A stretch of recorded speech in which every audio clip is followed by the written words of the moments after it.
Hey, what's up followers? Dave here from CNC3D. So in today's video, we're using one of our little GlowMaker mini laser engravers. We have an aluminium plate in here that is black anodized, and we're basically just running this job through our GlowMaker suite found in our Commander software. So we're going to see how well the GlowMaker can actually go through an anodized layer to expose the metal underneath. We'll see if we can get in here and have a closer look. That actually seems to be going along pretty well there.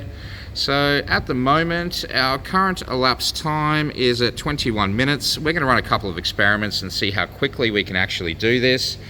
But this should be finished very soon. So let's actually go through shortly and take a look and see how it's come out. I think it may actually finish right about now. It might be doing the last little line there. Let's just have a close look over here and see if it's about to finish.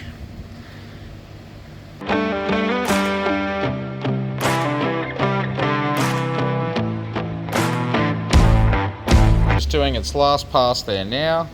We've already had our confirmation that the job here is completed successfully. So let's just go ahead and take a look and see how our jobs actually come out.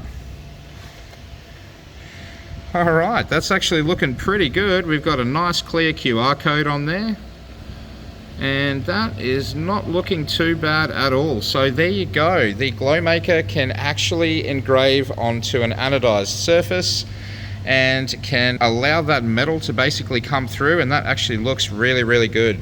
So there you go guys for our R&D Fridays for today. I hope you enjoy.